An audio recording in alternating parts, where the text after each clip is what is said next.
Radio ফুর্তি presents ভূত FM বইমেলা থেকে।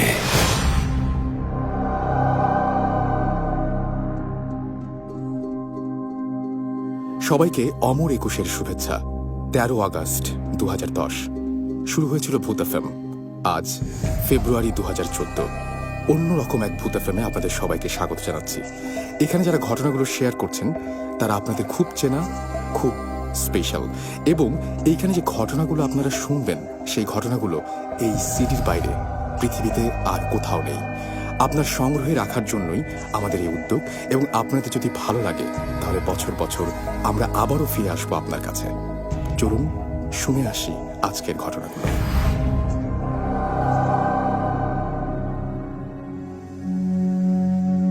আমি সাকওয়াত হোসেন বাবন, আমি পুরনো ঢাকাতে থাকি।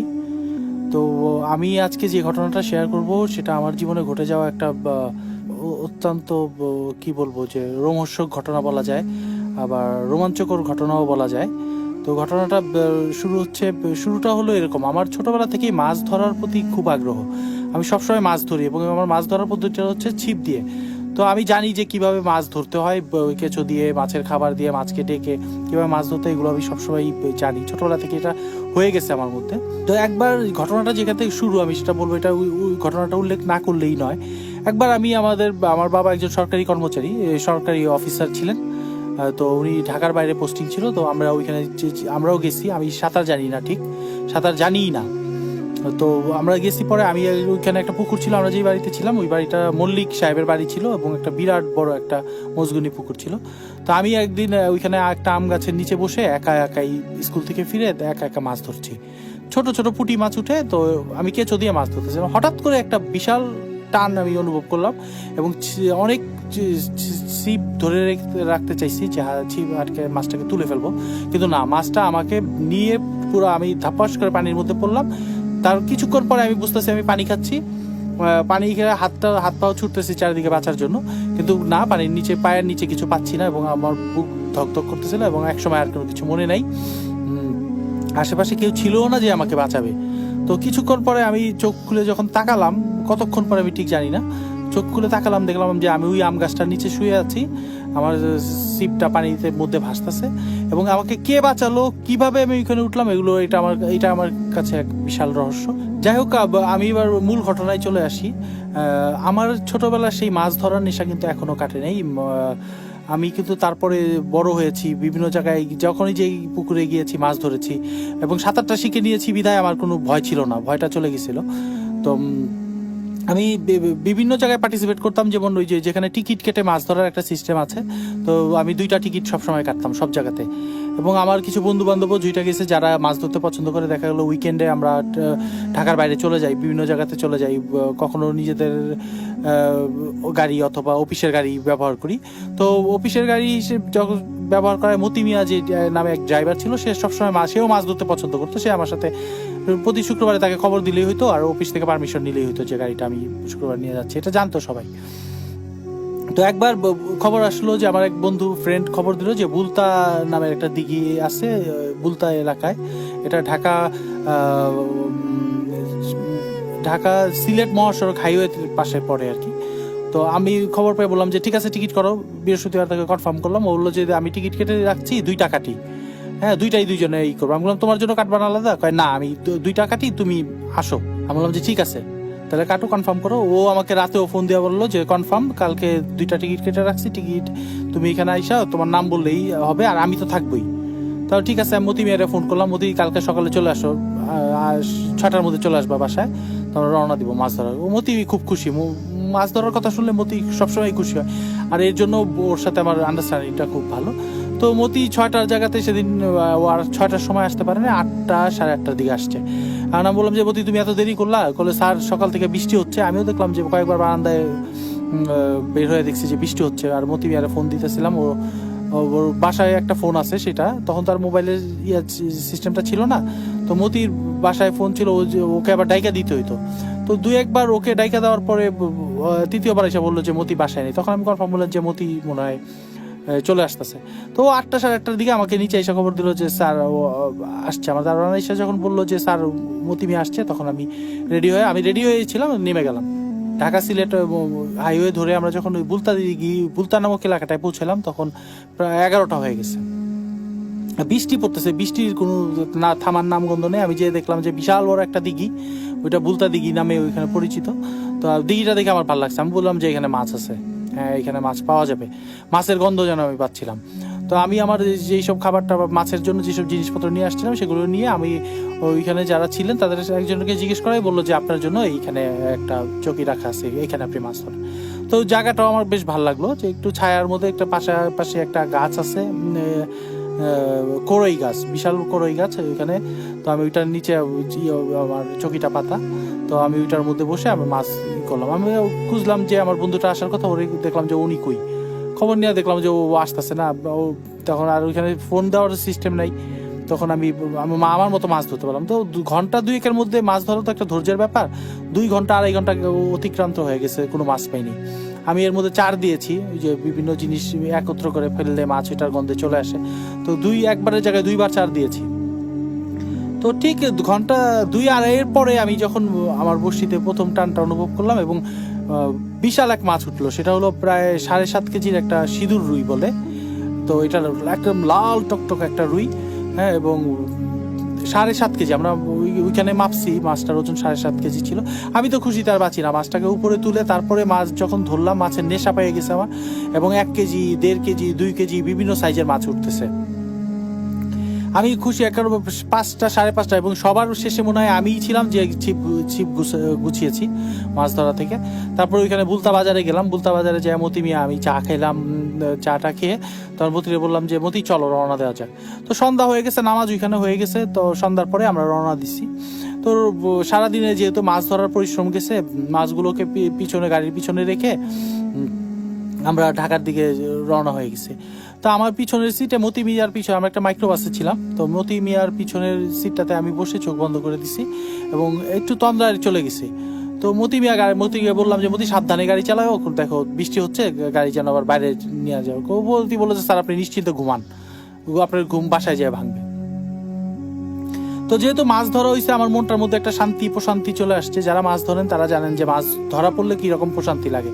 তো আমি সেই পুরোপুরি প্রশান্তির মধ্যে ডুবে গিয়ে আমার চোখটা একটু বন্ধ করে দিচ্ছি, তন্দ্রা চলে আসছে। হঠাৎ করে দেখলাম যে গাড়িটা থেমে গেল, এবং মতি মিয়া কাকে বলতেছে সর, এই সর, সামনে থেকে সর সর, এরকম করে চিৎকার করে উঠছে। তা আমি বললাম মতি কি হয়েছে? প্রথমে মতি আমার কথার কোনো রিয়েক্ট করলো না। তার দ্বিতীয়বার আমি বললাম যে মতি কি হয়েছে তোমার? একটু ঝুঁকা ওর দিকে বললাম কি হয়েছে কি? বলে স্যার দেখেন কে সামনে দাঁড়ায় আছে। আমি বললাম সামনে দাঁড়ায় আছে কে মানে? আমি প্রথমে সামনে তাকায় কিছু দেখি নাই, গাড়ির ফ্লাইট লাইট চলতেছে, গাড়িটা থাইমা আছে, হ্যাঁ, গড়গড় করতেছে গাড়ি। তো মতিবা বললো স্যার বাম পাশে দেখেন। তখন আমি হাতের বাম পাশে দেখালাম, দেখলাম যে সামনের যে ফ্লাইট লাইটটা আছে, লাইটটার ঠিক পাশেই একজন দাঁড়ায় আছে, কেউ একজন দাঁড়ায় আছে গাড়িটা ঘেইসা, এমনভাবে দাঁড়ায় আছে যে গাড়িটাকে টান দিলে তার উপর দিয়ে গাড়ি যেতে হবে। তখন আমি বললাম যে কি সমস্যা কি? তখন মতি বললো স্যার আমি সরতে বলতেছি, স্যার আমি কিন্তু গাড়ি তার উপর দিয়ে নিয়ে যাবো। আমি বললাম মতি তুমি থামো, অস্থির হও না, দেখি আমি গাড়ির গ্লাস নামাইছি, বৃষ্টি হচ্ছে বাইরে, বৃষ্টিটা একটু বেশ ভালোই বৃষ্টি হচ্ছে। তখন আমি বললাম যে মাথাটা বের করে বললাম কি আপনার সমস্যাটা কি, আপনি গাড়ির সামনে কেন দাঁড়াইছেন? আমার হঠাৎ তখন একটা চিন্তা হয়েছে যে হয়তো কোনো গরিব টরিব মানুষ টাকা পয়সার জন্য গাড়ির সামনে দাঁড়ায় পড়ে গেছে বা এরকম কিছু। কিন্তু ওনার দিকে তাকায় আমার জানি শরীরটা কিরকম করে উঠলো, আমি একটু নিজেকে ঠিক বুঝাইতে পারবো না এখনো। যখন বলি আমার শরীর কাঁটা দিয়ে ওঠে, যে সেটা ঠিক তার চোখের দৃষ্টিটা, বিশেষ করে তার চোখের দৃষ্টিটা ঠিক নর্মাল না। মানে যারা ন্যাশনাল জিওগ্রাফিতে যে পশু পাখির অনুষ্ঠান দেখেন, তারা যদি যে বুনো লায়নগুলোর মানে সিংহের চোখ দেখেন, ঠিক এরকম দুইটা চোখ যেন তার মধ্যে বসায় ছিল, চাপাটা একটু ভিতরের দিকে ঢুকানো, থুতনিটা একটু বের হয়ে আছে, লম্বা একটা শেপ, না পুরুষ না মহিলা, এরকম মাঝামাঝি কিছু একটা, যেন একটু চুলগুলো বড় বড় দেখলে মনে হয় যে মহিলা, শরীরটা দেখলে মনে হয় মহিলা, কিন্তু মুখের দিকে তাকাইলে মনে হয় না যে উনি কোনো মহিলা বা অন্য কিছু, বা উনি একজন মহিলা, এটা বোঝা যায় না। তো আমি তাকানোর সাথে সাথে উনি আমার কাছাকাছি চলে আসছে, গ্লাসের কাছে এসে বললে দে। এখন আমি বেশ চমকে উঠছি যে কি দিব? বললো যে তোর কাছে যা আছে দে। এখন আমি বললাম যে আপনার কি টাকা পয়সা দরকার, কিছু টাকা পয়সা দিব? হইতে পারে না এরকম যে গ্রামের মানুষ কিছু টাকা পয়সা যাচ্ছে ক্ষুধার্ত। সে বললো যে না তুই দে। তখন আমরা যারা মাছ ধরি তারা একটা জিনিস খুব ভালোভাবে জানি যে এই ধরনের অপার্থিব কোনো অনেক ঘটনা ঘটে অনেকের জীবনে, যে হঠাৎ করে কোনো অশরীরী বা অন্য কিছু সামনে এসে দাঁড়ায় মাছ চায়। তো আমার প্রথমেই আমার ভিতরে কে জানি বলে উঠলো যে এটা কি সেই ধরনের কিছু। আমি বললাম যে আপনি কি চাচ্ছেন বলেন। তো বললো তোর কাছে যা আছে তুই দে। এবার বেশ রাগাম্বিত স্বর এবং অস্থির হয়ে গেছে, তার মধ্যে বোঝা যাচ্ছে যে চোখ দুটা মনে হচ্ছে বের হয়ে যাবে। আমার জানি কি হলো ভিতরে, আমি গাড়ি দরজা টান দিয়ে গাড়ি খুলে ফেললাম। আমার মনে হলো যে মাছ চাচ্ছে। আমাকে মতি মিয়া বলতেছে যে স্যার বের হবেন না, স্যার বের হবেন না, স্যার বের হবেন না, গাড়ি থেকে বের হবেন না। আমি মতি মিয়ার কথা সম্পূর্ণ উপেক্ষা করে পিছনে চলে গেলাম। পিছনে যে ক্যারিয়ার ওপেন করছি, ক্যারিয়ার ওপেন করে মাছের সামনেই মাছের যে মাছটা নিয়ে আসতেছিলাম, যে পলিথিন ব্যাগের ভিতরে মাছ ছিল, তার সেই পলিথিনের ব্যাগটা আবার একটা চটের ব্যাগের ভিতরে ঢুকানো। তো আমি প্রথমে চটের ব্যাগটা যে মুখটা যে বাঁধা দড়ি দিয়ে সেটা খুললাম, এবং পলিথিনের ব্যাগটার ভিতরে যখন হাত দিছি তখন আমার প্রথমেই হাতটা পড়ছিল যে সেই যে 7.5 কেজির যে বড় আপনার সিঁদুর রুইটা নিয়ে আসতেছিলাম সেটার উপরে। এবং এত বড় একটা মাছ যখন হাতে পেলাম, আমার কেন মনে হলো যেন আমি এই মাছটাই দিব। কিন্তু এত বড় একটা মাছ অন্যকে দিয়ে দেওয়া কিন্তু সহজ ব্যাপার না। যারা মাছ ধরেন তারা জানেন যে যেটা একটা বিশাল বড় একটা হার্ট হইতে হবে এদের। আমার প্রথমেই তখনই মনে হয়েছে যে এই মাছটা আমি দিয়ে দিব। তখন আমি মাছটা নিয়ে যেই ঘুরতে যাব, পিছন ফিরছি আর দেখি ওই ঠিক আমার পাশে ওইটা এসে দাঁড়ায় রয়েছে। দাঁড়ায় আছে এত কাছে, এত ক্লোজ, আমি পুরো এখনো যে বলতেছি আমার পুরো শরীর একটা ঝিম একটা ভাব হয়ে গেছে। মাথার চুলগুলো মনে হচ্ছে দাঁড়ায় গেছে এই বৃষ্টির মধ্যেও। বৃষ্টি যে হচ্ছে সেগুলো কোনো খেয়াল নেই আমার। তো আমি ওনাকে পিছনে দেখে নিজেকে সামলায় বললাম নেন। হ্যাঁ, দেখলাম ও কিছু বলে না, দাঁড়ায় আছে। আমি আবারও বললাম যে নেন, এইটা আপনি নেন। এবার বললো, উনি আমাকে বললো লাগবে না, রেখে দে। আমি বললাম যে লাগবে না মানে? বললো যে লাগবে না, রাখ ভিতরে রাখ। কারণ আমি ওনার দিকে তাকায় আসি, এরকম দেখলাম যে আমার হাতটা যেন অটোমেটিকলি মাছের ওই ব্যাগের ভিতরে ঢুকে যাচ্ছে। তো আমি এদিকে একটু তাকাইছি, দেখলাম যে মাছের ভিতরে ব্যাগের ভিতরে আমার হাতটা ঢুকে গেছে। এখন আমি তারপর যখন আমার পিছনে তাকাইছি, দেখি পিছনে কেউ নেই। আমি দৌড়ায় মতি মিয়ার কাছে গেলাম, ওই পিছনের ক্যারিয়ারটা খোলা, আমি ব্যাগটুকু দড়িয়ে, ও তো মতি তো ওই সামনের সিটে বসে আছে, ড্রাইভিং সিটে। আমরা মতি তুমি কাউকে দেখছো এদিকে যেতে? না স্যার, কাউকে দেখিনি। তো মতির সাথে সাথে আমাকে বললেই আমি বললাম যে হঠাৎ করে কোথায় গেল? মতির সাথে সাথেই গাড়ি থেকে নেমে আসছে। ও নাইমা বললো স্যার আপনি গাড়িতে উঠেন। গাড়িতে ও মতি একরকম আমাকে ওইখান থেকে নিয়ে আসে, আমি যেখান থেকে নামছিলাম ওই সিটে উঠাই দিল আমাকে, বললো স্যার উঠেন। ও ক্যারিয়ার বন্ধ করলো, তারপর বললো স্যার আর কোনো কিছু। আমি বললাম কি দেখলাম মতি? এটা মতি গাড়িতে উঠা গাড়ি চালু স্টার্ট করে দিছে, গ্লাসগুলো বন্ধ করে দিছে, তো গাড়ি চলতেছে। আমি বললাম মতি কি দেখলাম এটা? মতি কিছু একটা বলতে যাচ্ছিল, তারপর দেখলাম মতি চুপ হয়ে গেল। মতি বললো যে কোনো কথাই বলে না। এখন মতিকে আমি যতই প্রশ্ন করি যে মতি আমরা কি অপার্থিব কিছু দেখলাম, আমরা কি ওই ধরনের কিছু দেখলাম, এটা তো আর কি আমি বিশ্বাসও করতে পারতেছি না, কি দেখলাম? মতি কোনো কথাই বলে না। আমি আসলে মতির সাথে কথা বলতেছিলাম নিজের ভয়টা কাটানোর জন্য। তো মতি কোনো কথা বলে না। তো কাঁচপুর ব্রিজ অতিক্রম করলাম। মতিকে বললাম মতি গাড়ি সাবধানে চালাও। আমার ভয় হচ্ছিল যে মতি না গাড়ি রাস্তার বাইরে ফেলে দেয়। তো মতিকে বলছি মতি তুমি গাড়ি সাবধানে চালাও। মতি গাড়ি সাবধানেই চালাতেছিল। কাঁচপুরের ব্রিজ যখন ক্রস করে আমরা এদিকে আসছি, তো তারপরে মতি মনে হলো যে ঝড়ের বেগে ঢাকার দিকে চলে আসতেছে গাড়ি। তো কিছুক্ষণ গাড়ি ও স্পিডটা অনেক বাড়ায় দেয়, আবার গাড়িটা কিছুক্ষণ কমায় দেয়, আস্তে আস্তে যায়। আমি বললাম যে মতি তুমি সাবধানে চালাও। ওকে যতই বলি ও আমার কোনো কথাই শুনতে পারে। আমি যে পিছনে বসে আছি এটা যেন মতির খেয়ালই নেই। তারপরে যাই হোক, আমার আর কোনো বিপদ হলো না, আমরা ঢাকায় চলে আসলাম। তো ঢাকার মানে যে যাত্রাবাড়িতে এসে, যাত্রাবাড়ি যারা ওইখানে যান সবসময় জানেন যে বাম পাশে একটা পেট্রোল পাম্প আছে। তো মতি গাড়িটাকে, পেট্রোল পাম্পটাকে ভিতরে গাড়িটা নিয়ে ঢুকাই দিয়ে মতি গাড়ি থেকে নামে আসছে, আমিও গাড়ি থেকে নামছি। মতি আমাকে জড়ায় ধইরা পুরো হাউমাউ করে কাঁদতেছে যে স্যার আজকে আমাদেরকে আল্লাহ বাঁচাইছে, স্যার আজকে আমাদেরকে আল্লাহ বাঁচাইছে, আমাদেরকে ঢাকায় ফেরার কথা ছিল না। আমি বললাম যে মতি কি এরকম একটা মাছ চাইছে, মাছ দিয়ে দিছি, সব শেষ। মানে আমরা জানি যেটা চাই এরকম দিলে আর বিপদ আপদ হয় না। হ্যাঁ, কোনো ঝামেলা ছিল না।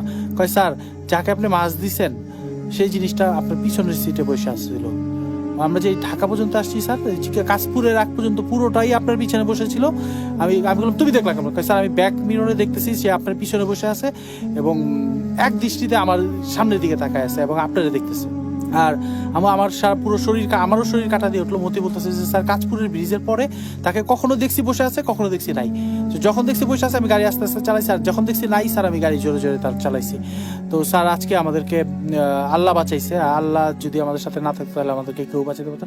তো এটা আমার জীবনে ঘটে যাওয়া একটা রহস্যময় ঘটনা। তো এই ঘটনার পরে আর কি পরবর্তীতে যে ঘটনাটা ঘটছে সেটা এটার সাথে অনেকটা লিঙ্ক আছে, আমি লিঙ্ক পাই। আমি সেনা কল্যাণ ইন্স্যুরেন্স কোম্পানিতে আইটি ডিপার্টমেন্টের হেড। তো আমি আমার যে চেম্বার আছে, আমি যে ওখানে যে বসি, তো আমার যে পিয়ন, আমার পিয়ন হিসাবে, ব্যক্তিগত পিয়ন হিসাবে কাজ করে। তো ওর নাম মহামিনুল। ওর নামটা উল্লেখ করলাম এই কারণে, আমরা যে কারণ বাজারে জালালাবাদ ভবনে বসি। তো জালালাবাদ ভবনের আমরা 4th তলা এবং 5ম তলাটা আমাদের অফিস। তো ও রাতে বেলা ওই ইয়াতে ঘুমায়, আমাদের 5ম তলায় ঘুমায়। 5ম তলার অফিসটা এখনো ডেকোরেশন কমপ্লিট হয় না, ইন্টেরিয়র কাজ চলতেছে। তো ও একদিন আইসা আমাকে বললো যে স্যার আমি তো উপরে ঘুমাই, আমার একটু ভয় লাগে। আমি বললাম যে কী ব্যাপার, কেন ভয় লাগে? কয় স্যার ওই যে আমাদের পাশে যে বিল্ডিং, রাস্তার ঠিক অপোজিটে একটা বিল্ডিং আছে, সেখানে ওই যে সোশ্যাল ইনভেস্টমেন্ট ব্যাংকের একটা শাখা আছে। তো বললো ওইটার উপরে খালি চারিদিকে দেয়াল তুলে ছাদটা করে রাখছে, ওইখানেও কাজ চলতেছে। বললো স্যার আমি তো আমাদের উপরে তলায় ঘুমাই। তো স্যার হঠাৎ করে রাত্রেবেলা ঘুম ভেঙে গেছে, আমি ওই দেয়ালের দিকে তাকাইলাম, দেখলাম যে ছাদের উপরে জানি কে হাঁটতেছে, ওই বিল্ডিং এর ভিতরে কে হাঁটতেছে। এবং হাঁটতে হাঁটতে স্যার ঠিক আমাদের যে সামনে ওই বিল্ডিংটা থেকে বের হয়ে গেল, শূন্যের মধ্যে সে হাঁটতে হাঁটতে মিউনিসিপ্যাল কর্পোরেশনের অফিসটা ক্রস করে চলে গেল। তারপরে স্যার আমি কিছু দেখলাম না। আমি বললাম কেমন দেখতে? তো আমি যেই জিনিসটাকে দেখছি, মহামিনুলের বর্ণনাটা হুবহু এক। তো আমি ওর বর্ণনাটা শুনে আবার চমকাই গেছি যে এখন আমি এইখানে আছি, মানে জালালাবাদ ভবনের কথা বলতেছি, যে আমি যে অফিসটার পিছন দিয়ে ওই বিল্ডিংটা দেখা যায়, একদম আমার জানলাটা বড় গ্লাসটার পিছন দিয়ে দেখা যায়, যে একটা পুরো ওই বিল্ডিংটা দেখা যায়। এখন আমি মহামিনুলের ভয়ে বর্ণনা শুনে চমকে উঠলাম এই কারণে যে ওইটা কি আমাকে ফলো করছে এখনো। আমি কিন্তু মাছ ধরা ওই ঘটনার পরে অনেক কমিয়ে দিয়েছি, এখন সহজে মাছ ধরতে যাই না। যাই হোক, এটাই আমার জীবনে একটা ঘটে যাওয়া বিশাল রহস্যময় ঘটনা। ভূত এফএম বইমেলা থেকে। শুনছেন ভূত এফএম এবং আপনাদের সবাইকে আরও একবার স্বাগত জানাচ্ছি। এবং চলছে অমর 21-এর স্পেশাল এপিসোড। এবং এই এপিসোডটিতে সবচাইতে বড় ব্যাপার যেটা, সেটা হচ্ছে কোনো বিজ্ঞাপন বিরতি নেই, শুধু ঘটনা, শুধু ভয়। সাথে আছে ফারনান। চলে যাব ফারনানের ঘটনায়। হ্যালো লিসেনার্স, আমি ফারনান পুরান ঢাকা থেকে এসেছি। আর আমি এখন যে ঘটনাটা শেয়ার করব সেটি আমাকে একজন মেইল করে পাঠিয়েছেন এবং ওনার নাম হচ্ছে জাহিদুল হাসান। উনি খুলনায় থাকেন। তো ঘটনাটা প্রায় 12 বছর আগের পুরনো একটা ঘটনা এবং উনি আমাকে মেইলে যেভাবে লিখে পাঠিয়েছেন আমি ঠিক সেভাবে আপনাদের সাথে শেয়ার করার চেষ্টা করব। তো উনি ঠিক 12 বছর আগে ওনার কোয়ালিফিকেশন যখন শেষ করেন তখন খুলনা শহরে একটি চাকরি পেয়ে যান। এবং উনি যখন এই জবটা পান তখন ওনার বাসা ছিল খুলনার কোন একটা গ্রামে, মানে অনেক ভিতরে শহর থেকে। তো উনি যখন ওই যেখানে অফিস সেখানে আসার জন্য তার অনেক সময় লেগে যেত। তো এরপরে উনি যেটা করলেন যে খুলনা শহরের আশেপাশে কোন একটা বাসা খোঁজা শুরু করলেন, কারণ আসা যাওয়া অনেক সমস্যা হয়, এই কারণে খুলনা শহরে একটা বাসা সে খুঁজে বের করার চেষ্টা করলেন। তো খুঁজতে খুঁজতে একটা বাসা সে পেয়ে গেলেন এবং এই বাসাটা ছিল আপনার খুলনা শহরেই এবং অফিস থেকে ওনার বাসার দূরত্ব ছিল প্রায় আধা ঘন্টা। তো বাসাটা প্রথম দেখাতেই তার খুব ভালো লেগে যায় এবং বাসাটার বর্ণনা আমি একটু দিব। বাসাটি ছিল এমন যে বাসার একতলায় ছিল আপনার ঔষধের গোডাউন এবং দোতলায় ছিল ছোট ছোট রুমের একটা ফ্ল্যাট এবং বাসার মালিক থাকতো খুলনা শহরের অন্য একটা বাসায়, মানে এই বাসায় মালিক থাকতো না। তো খুব ছোট একটা বাসা এবং বেশ পুরোনো আমলের একটা বাসা। তো ওনার বাসাটা দেখার পরে বেশ পছন্দ হয়ে যায় এবং বাসার পেছনের দিকে আরেকটা যেটা ছিল, যেটা আমি বলবো যে বাসার পেছনে ছিল একটা ডোবা এবং বাসার পেছনের ডোবার পাশে ছিল আপনার একটা অনেক ছোট বাগানের মতো একটা জায়গা এবং সেই বাগানটা ক্রস করার পরে বেশ কিছু দূর গেলে ঝোপঝাড়ের মতো জঙ্গল। এই ছিল টোটালি বাসাটা। তো বাসাটা প্রথমে দেখার পরে তার বেশ ভালো লেগে যায় এবং সেই বাসাটা অ্যাডভান্স করে আসে এবং এরপর দিনই ঠিক সেই তার যে আসবাবপত্র, তার যে জিনিসপত্র সব কিছু নিয়ে সে ঠিক সেই বাসাটায় উঠে পড়ে। যেহেতু বাসাটার নিচে ছিল গোডাউনের ওষুধের গোডাউন এবং উপরের তলায় যেহেতু সে নিজে একাই থাকবে, তো সম্পূর্ণ বাসাটা মোটামুটি তার নিজেরই দেখতে হয়, এরকম একটা কন্ডিশন ছিল তখন। এবং সে যেহেতু অবিবাহিত ছিল, তাকে একাই থাকতে হবে সেই দুটো রুমে। তো যাই হোক, সবকিছু নিয়েই সেই বাসায় উঠলো এবং বাসাটি যেহেতু অনেক পুরনো ছিল সেটাকে পরিষ্কার করতে অনেক সময় লেগে যায়। সে সম্পূর্ণ সেটেল হয়ে যায় বাসাটাতে এবং সেই দিন রাত্রে সব কাজ শেষ করে খাওয়া দাওয়া সেরে যখন ফ্রেশ হয়ে সে ঘুমাতে যাবে, অনেক সারাদিনের ক্লান্ত থাকার কারণে তার প্রচুর ঘুম আসে এবং সে রাতে ঘুমিয়ে পড়ে। কিন্তু একটা সময় হঠাৎ করে তার ঘুম ভেঙে যায়।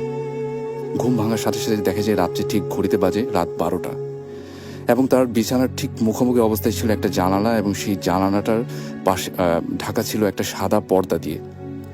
সেই সাদা পর্দা দিয়ে শুধু বাহির থেকে চাঁদের মৃদু আলো বিছানায় পড়ছিল। সমস্ত ঘরটা ছিল অন্ধকার। তো এই অন্ধকারে সে আর কিছুই দেখতে পাচ্ছিল না। তার আর ঘুম আসছিল না। সে চিন্তা করলো যে না, আমি একটু সেই বাগানটা থেকে ঘুরে আসি। যেহেতু নতুন পরিবেশ, নতুন বাসা, ঘুম নাও আসতে পারে, একটু বাগান থেকে ঘুরে আসি, তাহলে ঘুম আসতে পারে হয়তোবা। তো সে যেটা করলো যে হাতে একটা হেরিকেন নিল এবং হেরিকেনটা জ্বালিয়ে আগুন ধরিয়ে সে নিচে নেমে বাগানের দিকে হাঁটার জন্য গেল। সে বাগানটা বেশ ভালোভাবে হাঁটছিল। বাগানটা সম্পূর্ণ ছিল অন্ধকার, ওখানে কেউই ছিল না, কোনো মানুষ ছিল না। সোজা বেশ কিছুতে যাওয়ার পর একটা ঝোপঝাড় এবং ঝোপঝাড়ের পরে জঙ্গলের মতো বেশ কিছু খালি জায়গা। তো বাগানে হাঁটার সময় একটা সময় তার মনে হতে থাকলো যে বাগানের তাকে ফলো করছে কেউ তার পেছন দিক থেকে। সে যখন বাগানের মাঝামাঝি পর্যায়ে চলে আসে তখন হঠাৎ করে একটা অদ্ভুত কাণ্ড তার সাথে ঘটে বসে। তার হাতে যে হেরিকেনটা ছিল সেটার যে আগুনটা সেটা ধপ করে নিভে যায়। কিন্তু এটা একেবারেই অসম্ভব ছিল, কেননা সেদিন কোনো বাতাসও ছিল না যে হেরিকেনের আগুনটা বন্ধ হয়ে যাবে। কারণ হেরিকেনটা সম্পূর্ণ কাচের গ্লাস দিয়ে আটকানো ছিল এবং হেরিকেনের যথেষ্ট পরিমাণ তেল ছিল এবং সাথে সে কোনো দিয়াশলাই যেহেতু আনেনি, তো হেরিকেনটা জ্বালানোর চেষ্টাও সে করতে পারল না। তখন সে মনে করলো যে এই ঘুটঘুটে অন্ধকারে এই বাগানের ভিতর তার বেশ ভয় লাগা শুরু করলো। একটা ঠান্ডা ভয়ের স্রোত তার উপর দিয়ে বয়ে চলেছে। সে চিন্তা করলো যে না, এই জায়গাটাতে আর থাকা চলবে না। এবং সাথে সাথে তার আরও মনে হচ্ছিল এই বড় বড় গাছগুলো থেকে কে যেন তাকে বারবার দেখছে। মনে হচ্ছে গাছগুলোর উপর থেকে তার দিকে কেউ যেন অনেক তাকিয়ে আছে তার দিকে। সে তখন যেটা চিন্তা করলো যে না, এই জায়গাটা আমি আর থাকবো না, আমি সাথে সাথে আমার রুমের দিকে চলে যাই। সে দৌড়ে রুমের দিকে যখন গেল, একটা অদ্ভুত রকমের শব্দ তার কানে আসলো। সেটা হচ্ছে, মনে হচ্ছে কেউ যদি ফুপিয়ে ফুপিয়ে কাঁদে, যেরকম কান্নার শব্দ শোনা যাবে ঠিক সেরকম একটা শব্দ। অনেক করুণ সেই কান্নার সুর। সেই কান্নার শব্দ শুনে তাকে কি ছেলে বলা যায় না মেয়ে বলা যায় কিছুই বোঝা যাচ্ছিল না। এবং এই কান্নার শব্দটা আসছিল দীপি তার রুম থেকে, দোতলার উপর থেকে। একটু আগেও সে দোতলার রুমে ছিল, তখনও তো কেউ ছিল না। কেই বা কাঁদছে এত রাতে? তার রুমের লাইটটা জ্বালিয়ে সে বাগানের দিকে আসছিল, কিন্তু এখন দেখা যায় রুমের লাইটটাও নেভানো। সে বেশ ভয় পাওয়া শুরু করলো। সে কান্না শব্দটা এখনো শুনছে। সে যেটা চিন্তা করলো যে একতলার গেটটা খুলে আস্তে আস্তে করে উপরের দিকে ওঠা শুরু করলো। সিঁড়িতে যখন তখনও সেই কান্নার শব্দ। যখন সে তার রুমের দরজাটা খুলতে যাবে ঠিক তখনই কান্নার শব্দটা একদম বাতাসের সাথে মিলিয়ে গেল। আর কেউ সেখানে কান্না করছে না। সে সাথে সাথে রুমের ভেতরে গেল, দেখলো যে রুমের লাইটটা নেভানো। সাথে সাথে রুমের লাইটটা জ্বালালো এবং নিজের মনকে সান্ত্বনা দেওয়ার জন্য ঘরের প্রত্যেকটা কোণা খুব ভালো মতো খোঁজার চেষ্টা করলো যে আসলে কান্নার শব্দটা কোত্থেকে আসছিল। কিন্তু সারা বাড়ি খোঁজাখুঁজির পরেও সে কিচ্ছু পেল না। সে একটা সময় ভেবে নিল এটা হয়তো বা আমার হ্যালোসিনেশন হবে, কেন সেদিন সে অনেক বেশি টায়ার্ড ছিল, কিছুই করার ছিল না। এসব ভেবে হঠাৎ করে সেই রাত কোনো মতে সে পার করে দেয়। তার সাথে আর কোনো সমস্যা হয়নি। এর পরের দিনের ঘটনা আমি এখন বলবো। এর পর দিন সে অফিস সেরে টুকটাক বাজার সেরে তার বাসায় ফিরতে ফিরতে সন্ধ্যা পেরিয়ে প্রায় রাত হয়ে গেল। ঠিক সে যখন বাসার দোতলায় উপরে উঠলো, তার রুমের পাশে যখন সে তালাটা খুলে ভেতরে ঢুকবে ঠিক তখনই সে একটা অদ্ভুত শব্দ আবারও শুনতে পেল। এবং এই শব্দটা হচ্ছে তার রুমের ভেতর থেকে আসছে। মনে হচ্ছে রুমের ভেতরে 10 থেকে 12 জন লোক যদি একসাথে কথা বলে ঠিক যেরকম শব্দ হবে ঠিক সেরকম শব্দ। গ্লাস যদি টেবিলে রাখার যেরকম শব্দ, প্লেটগুলো রাখার শব্দ ঠিক সেরকম শব্দ। মনে হচ্ছে ভেতরে 10 থেকে 12 জন লোক অনেক জোরে জোরে কথা বলছে, হাসছে, এরকম একটা শব্দ সে শুনতে পাচ্ছে। তখন তার অদ্ভুত ভয় লাগা শুরু হলো যে বাসায় কি চোর আসলো? এই বাসার রহস্যটা সে কোনো মতেই উদ্ঘাটন করতে পারেনি। গতকাল রাতে ছিল কান্না শব্দ, আজকে আবার এরকম। সে চিন্তা করলো হয়তো বা বাসায় কোনো চোর এসেছে। সে সাথে সাথে যেটা করলো যে চিন্তা করলো যে না, সে এখন আর রুমের তালাটা খুলবে না। সাথে সাথে নিচে চলে গেল এবং সে চিন্তা করলো যে কাউকে নিয়ে যদি উপরে গেট খোলা যায় তাহলে চোর ধরা যাবে। সে সাথে সাথে যেটা করলো, তাদের বাসার বাহিরে একটা মুদির দোকান ছিল, সেখানে 2 জন লোক বসা ছিল, তাদেরকে নিয়ে সেই দরজাটা খোলার জন্য গেল। দরজাটা খুলতেই সে অবাক হয়ে গেল। ভেতরে লাইট নেভানো, কিচ্ছু নেই। মনে হচ্ছে 7 থেকে 8 ঘন্টা এই রুমে কেউই আসেনি। প্রথম একটা প্রাণী ঘরে প্রবেশ করলো। কিচ্ছু ছিল না ভিতরে, কোনো গ্লাস ছিল না, কোনো প্লেট ছিল না, কিচ্ছু ছিল না। এতক্ষণের যে হইচই করার শব্দ কিছুই তার আর সেখানে গেট খোলার পরে সে দেখতে পেল না। তারপর সে ফ্রেশ হলো, কাজটা সবকিছু সেরে যখন ঘুমাতে যাবে, এসব নয় ছয় ভাবতে ভাবতে, এই বাড়ির রহস্যের কথা ভাবতে ভাবতে হঠাৎ কখন যে ঘুমিয়ে পড়লো সেটা সে জানে না। অনেক রাত্রের দিকে আবারও তার ঘুম ভেঙে গেল, এবং ঘুম ভেঙে এবার যেটা সে দেখলো যে তার রুমের তার খাটের যে ঠিক বরাবর যে জানালাটা সাদা পর্দা দিয়ে ঢাকা ছিল, ঠিক সেই জানালাটাই কে যেন দাঁড়িয়ে আছে, জানালাটার কার্নিসের উপর কে যেন দাঁড়িয়ে আছে, এবং সেটা শুধুমাত্র তার দিকেই চেয়ে আছে। তার কাছে মনে হচ্ছে যে বাতাসের ঝাপটায় সেই জিনিসটা, পর্দাটা বারবার সরে যাচ্ছে, এবং সেই অদ্ভুত প্রতিকৃতি তার চোখে পড়ছে। এবং সেটা ছিল এমন যে ওটার দুটা চোখ প্রচণ্ড লাল জলজলে তকতকে তার দিকে চেয়ে আছে প্রচণ্ড রাগান্বিত দৃষ্টিতে। সে সাথে সাথে প্রচণ্ড চিৎকার করে বিছানা থেকে উঠে গেল। সে প্রচুর ভয় পেয়ে গেল, এবং সে দরদর করে ঘামা শুরু করলো। তার বোঝার বাকি রইল না যে এটা ছিল তার একটা দুঃস্বপ্ন। তার ঘুম ভেঙে গেল। সে সাথে সাথে বিছানা থেকে উঠে লাইট জ্বালানোর চেষ্টা করলো, কিন্তু রুমের লাইট জ্বলছে না, ফ্যানও চলছে না, রুমের ইলেকট্রিসিটি চলে গেছে। সে সাথে সাথে তার সেই জানালাটা দিয়ে গেল যেখানে সে একটু আগে স্বপ্ন দেখেছে। দেখলো যে জানালাটা খুলে বাইরে কিচ্ছু নেই, বাইরে প্রচণ্ড ঝড়ের মতো বাতাস বয়ে চলেছে। একটু পরেই মনে হয় অনেক ঝড় নামবে, এরকম মনে হচ্ছিল। সে সাথে সাথে দেখলো আকাশের দিকে থেকে আকাশে প্রচুর বিদ্যুৎ চমকাচ্ছে, মনে একটু পরেই বৃষ্টি নামবে। প্রচণ্ড বাতাস, প্রচণ্ড মেঘের গর্জন, প্রচণ্ড ভয়ানক একটা অবস্থা। রুমের লাইটও জ্বলছে না। সে সাথে সাথে আবারও তার বিছানায় চলে গেল ঘুমানোর জন্য। কিন্তু এই রুমের যে অন্ধকার, গভীর অন্ধকার, ঘুটঘুটে কালো অন্ধকার, সে একসময় সহ্য হয়ে গেছিল তার। কিন্তু হঠাৎ করে সেই বিছানায় যাওয়ার পরে তার আবারও একই ধরনের একটা শব্দ সে তার কানে আসলো। সেই শব্দটা হচ্ছে কেউ যদি ফুপিয়ে ফুপিয়ে কাঁদে, ঠিক যেরকম শব্দ, সেই মায়াবী কান্নার সুর আবারও তার কানে আসলো। কিন্তু এই কান্নার শব্দটা মনে হচ্ছে তার রুম থেকে আসছে, তার রুমের এই ঘুটঘুটে অন্ধকারের ভিতর থেকেই এই শব্দটা আসছে। হঠাৎ করে যখন এই বিদ্যুৎ চমকালো, বিদ্যুতের যে আলোর যে ঝলকানি, সেই ঝলকানিতে একটা অদ্ভুত জিনিস সে খেয়াল করতে পারলো। তার ঘরের কোনায় যে ঘুটঘুটে অন্ধকার জমাট বাঁধা ছিল, সেখানে অল্প আলোয় সে দেখতে পেল কিছু একটা সেখানে বসে আছে, এবং সেখান থেকে সেই কান্নার শব্দটা আসছে। এবং সে যেটা দেখলো যে এরকম বিদ্যুৎ চমকানোর মাঝখানে যে আলোর ঝলকানি, সেটাতে সে দেখলো যে একজন কেউ যদি বসে থাকে হাত পা গুটিয়ে, এবং সে যদি কান্না করে ঠিক যেরকম দেখাবে ঠিক সেরকম। এবং ওটার এমন বর্ণনা ছিল যে ওটার সামনে প্রচুর বড় বড় চুল দিয়ে চেহারা ঢাকা ছিল, এবং ওটা সাদা একটা কাপড় পরা ছিল, এবং ওটার চোখের কোনো পাতা ছিল না, চোখের মণিগুলো লাল জলজলে ছিল, এবং তার দিকে এমনভাবে চেয়েছিল মনে হচ্ছে ওটা লোকটা যেন তার শত্রু একটা। সে প্রচণ্ড ভয় পেয়ে গেল। সে একটা জিনিস হঠাৎ করে ফিল করা শুরু করলো যে তার কাঁধের উপরে মনে হচ্ছে কেউ চেপে বসে তাকে ধরে রেখেছে। সে প্রচণ্ড চিৎকার করার চেষ্টা করলো, কিছুই সে করতে পারলো না। সে একসময় দেখলো যে সে অদ্ভুত প্রতিকৃতি জিনিসটা হামাগুড়ি দিয়ে তার সামনে আসার চেষ্টা করছে। তারপরে তার সাথে আর কি হলো সে কিছুই জানে না। এরপর দিন অফিসে তাকে না পেয়ে তার কলিগরা তার বাসায় খোঁজ করে, এবং বাসায় যখন খোঁজ করার পরে বাসার দরজা ভেঙে তাকে তার খাটের নিচ থেকে সেন্সলেস অবস্থায় তাকে পাওয়া যায়। এরপর সে প্রায় 2 দিন অসুস্থ ছিল, হাসপাতালে ভর্তি ছিল, এবং এরপরে সে আর সেই বাসাটায় আর কখনোই যায়নি। এখনও সে মাঝে মাঝে সেই অদ্ভুত স্বপ্নটা এখনও বারবার দেখে। এই ছিল আমার ঘটনা। Thank you. শেষ হয়ে গেল আমাদের এই আয়োজন। অপেক্ষায় থাকলাম আপনাদের ফিডব্যাকের। যদি ভালো লাগে ফিরে আসবো বারবার। আপনাদের ভালোবাসার কারণেই ভূত এফএম এসেছে এতটা দূর, এবং ভবিষ্যতে আমরা চাই আপনাদের ভালোবাসা। সেই জন্য মনে রাখতে হবে আমাদের ইমেল অ্যাড্রেসটি bhutfm@radiofurti.fm। আর ভুল হবে না, কারণ এটি সংরক্ষিত থাকবে সিডিতে। আর একদম ভুলবেন না, ভূত এফএম প্রচারিত হয় প্রতি শুক্রবার রাত 11:59 শুধুমাত্র রেডিও ফুর্তি 88.0 FM-এ। কথা হবে আবার কোনো স্পেশাল এপিসোডে।